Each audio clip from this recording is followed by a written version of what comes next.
All right, here we go. It's Recap Monday at Jazz Piano Skills. And Recap Mondays are a fabulous time for us to hit the pause button, take a time out for a second, and a breather, and reflect upon all that we accomplished this past week and all that we're about to accomplish with the week ahead.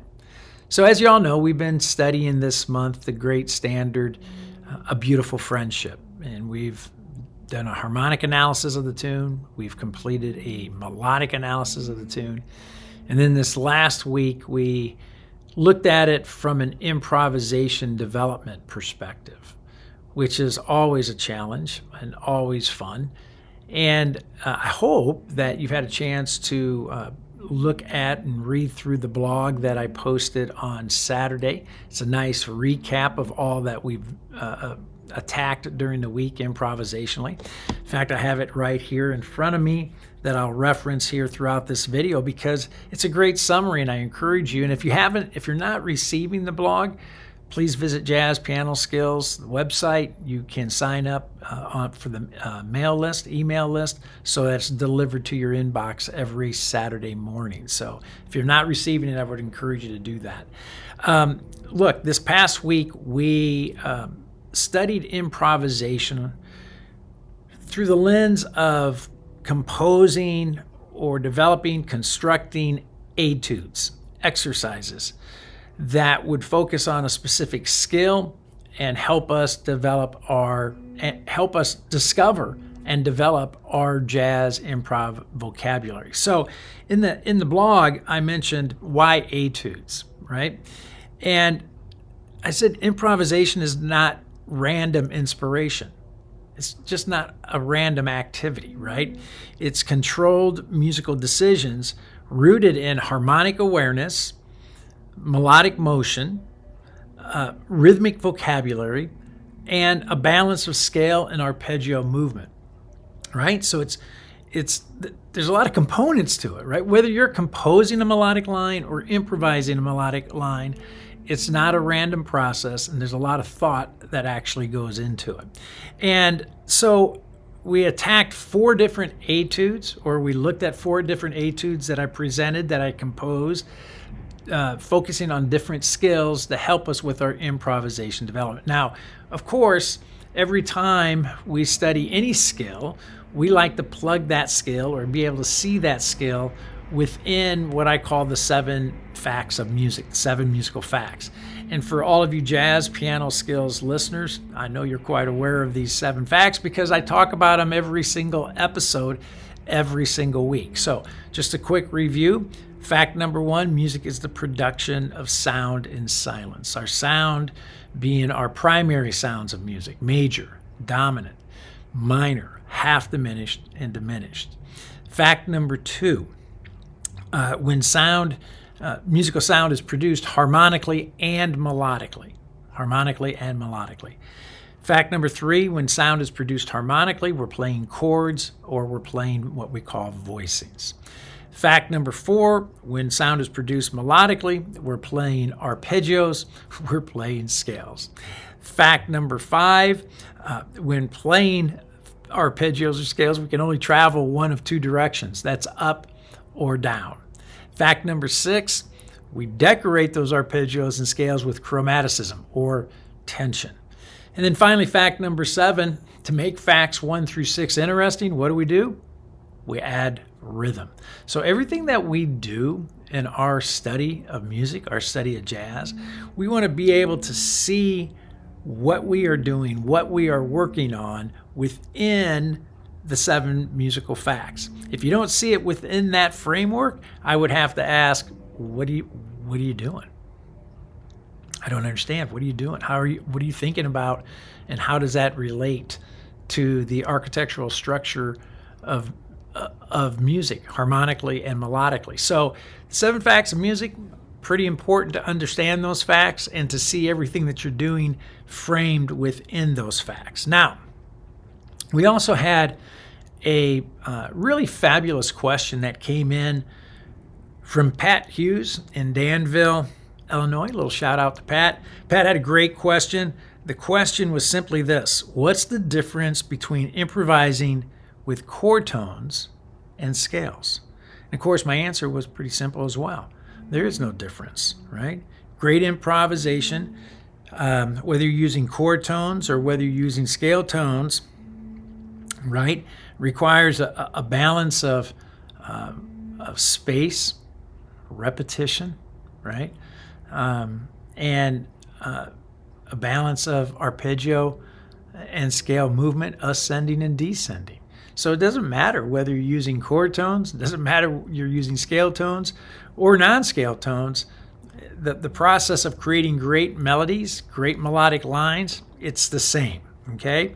So it was a great question, and what I actually ended up doing in the podcast was tweaking that question a little bit and rewording the question to be, how do I begin improvising using chord tones and scale tones? How do I begin that process? And I presented in the podcast the idea that, look, to begin that process, stop thinking of arpeggio motion as being enjoying autonomy from scale motion. Think of them as one and the same. And this is kind of difficult because we're taught to practice arpeggios on one hand, we're taught to practice scales on the other hand, as if they're two different things, when in reality we should be actually practicing them together. And so I presented in the podcast, I presented this idea of practicing what I call arpeggio scale combos, where you're creating melodic lines that are using both arpeggio and scale movement. And in fact, that's going to be the focus of the podcast, an entire podcast episode coming up this week. So I presented 4 etudes this week as examples of how you should go about constructing your very own etudes, focusing on very specific skills that you want to develop. Okay, so the 4 etudes that I presented this week, etude number 1, I took phrase 1 from A Beautiful Friendship, the harmonic motion from phrase 1 of A Beautiful Friendship. And my goal was to focus on continuous eighth note movement through that harmonic phrase, using ascending and descending motion. And I'm going to model that here for you shortly. Etude number 2 took phrase 2 of A Beautiful Friendship, phrase 2, and that would be measures 5 through 8. Phrase 1, by the way, measures 1 through 4. And the second phrase, my goal was to develop triplet triads placed on count 2 of every measure, right? Very common. You hear this all the time in jazz improvisation. So I wanted to intentionally focus on practicing that skill of placing a triplet on count 2 of each measure. So the etude was constructed with that goal in mind. That's etude number 2. Etude number 3 jumps to the bridge of A Beautiful Friendship and takes the first phrase within the bridge. The goal with that etude was the use of ascending and descending cyclical quadruplets through that harmonic motion. And then finally, etude number 4, the second phrase of the bridge. The goal of that etude was the inclusion or the use of lower neighboring tones, half-step approachments in my melodic line. So what I want to do is model each one of those etudes for you right now so you can see it. So we'll start with etude number 1. Again, measures 1 through 4. Hopefully you have your podcast packets in front of you, the lead sheets from the podcast packets that you can access and download.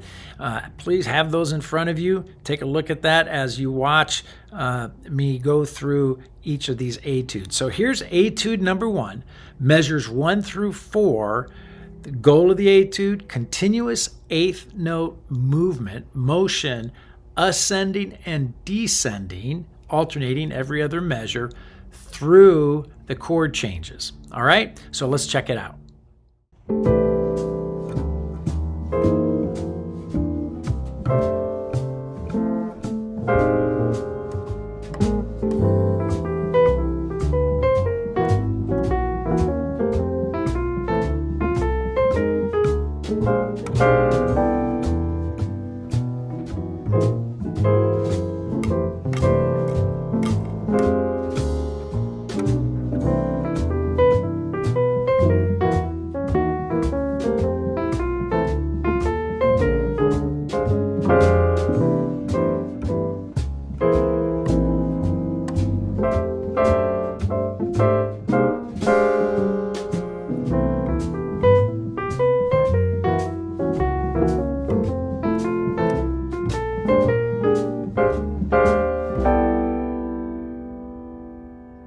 All right, so now you get the idea, right? You get the idea how this etude practice works. And by the way, when writing your own etudes, 4 measures, using a musical phrase within a tune, always a great idea. If you need to go fewer measures, 2 measures, fine, right? Not a problem.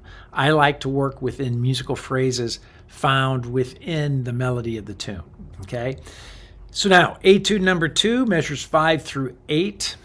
As I mentioned earlier, the goal here was the focus of the use of the triad triplet placed on count 2 of every measure. So what did I do?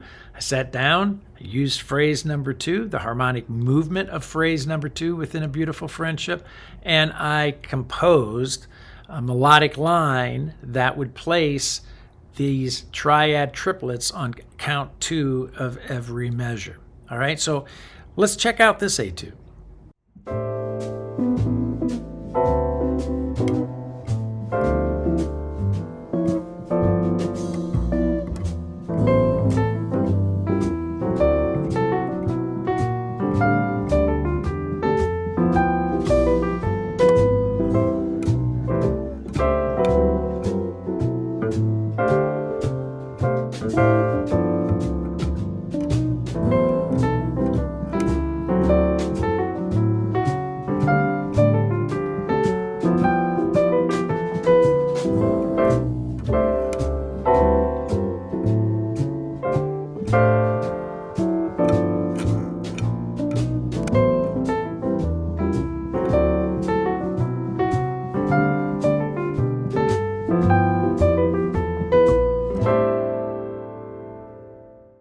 All right, I like it, right?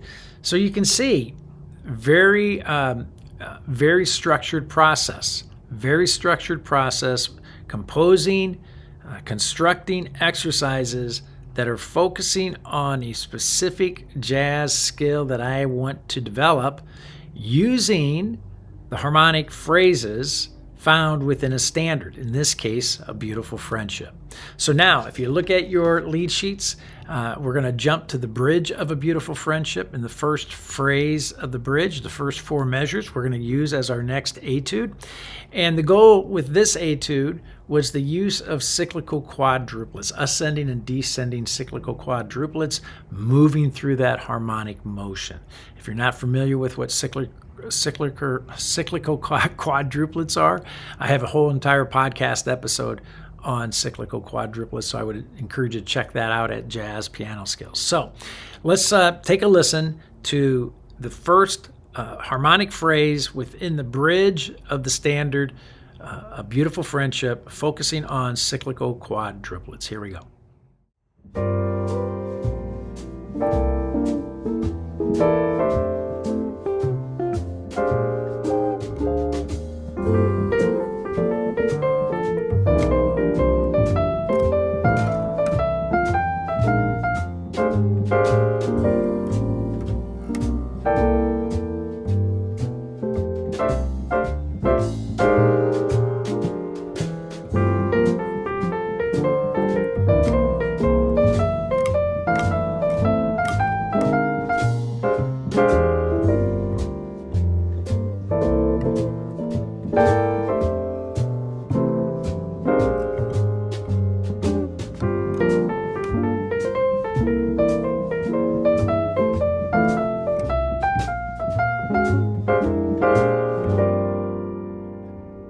Right.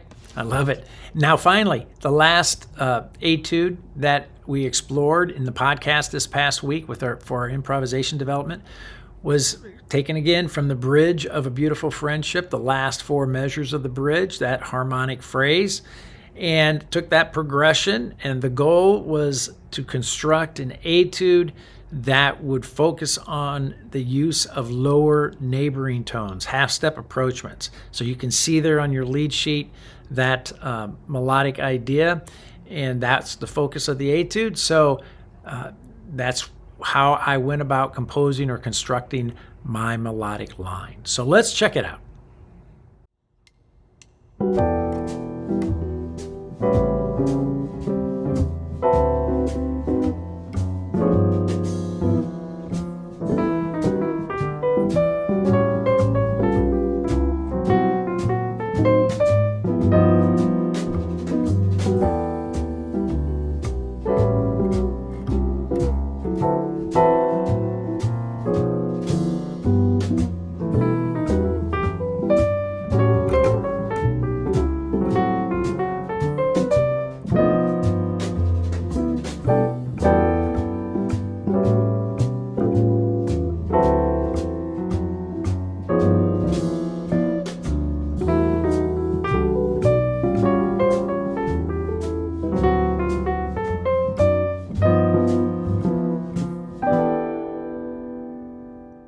All right. Now, as I mentioned in the podcast, and I've even got it notated here in the blog, that these etudes are demonstrations, not substitutes. I'm going to repeat, not substitutes for your own work, right?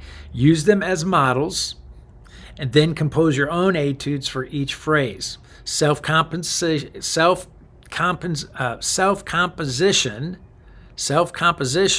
that focuses on internalization, right? So this is about the process to discover, learn, and play your musical ideas. Not mine, not something taken from some transcription, but this is a process to discover, learn, and play your musical ideas. And again, I mentioned the real goal, and I dedicated a paragraph to this in the blog. Playing etudes, right, is helpful. Playing what I've demonstrated for you today, helpful. Yeah, sure, of course. However, composing your own etudes, transformational. It transforms your playing. So I cannot encourage you enough to take the time to work through this process. Establish a skill, and then sit down and start composing a melodic line using that specific skill, right? And keep the 7 musical facts in mind. You're going to focus on a sound, right? A chord within that sound. You're going to focus on ascending and descending arpeggio and scale movement, including that bakes in that skill. All right, so it's a lot of work, right? It's what I call grunt work, good old-fashioned grunt work, but it's good old-fashioned grunt work that, again, is transformational. It is invaluable and will pay huge dividends for you with your improvisation development. So much better than just simply random doodling on the keyboard or with your instrument, right? Random doodling. Fun, not necessarily productive, but yeah, fun. You have to do some grunt work, composing some etudes, focusing on very specific skills that you want to develop, and so that they become part of your vocabulary when improvising. All right? All right, so now this upcoming week, I already mentioned the podcast will be released tomorrow. It's going to be focusing on the development of arpeggio scale combinations, how to practice combining your arpeggios and scales, which again is absolutely essential to you being able to improvise melodic lines that are idiomatic to the jazz genre. All right, so that is tomorrow, the launch or the publishing of the podcast. On Wednesday, there will be a YouTube video, quick tip video that will be released. That's on Wednesday. On Thursday, the masterclass. This week, the masterclass will be canceled. It's Thanksgiving, so I'm going to be home eating turkey and enjoying family, and I hope you are doing the same. So no masterclass this Thursday. Friday, then, there will be another YouTube video released with the melodic or harmonic or rhythm challenge. And then on Saturday, the blog recap will be released as well. So we got a busy week ahead, and hopefully you will find great benefit with the arpeggio and scale combo approach that I'm introducing tomorrow with the podcast. And then we will attack everything next week after the holiday as well, with a whole new tune and launch a whole new study. So that's it for this week. I hope all is well. I wish you and your family a very happy Thanksgiving. And as always, right, it's time to get busy. It's time to discover, learn, and play jazz piano.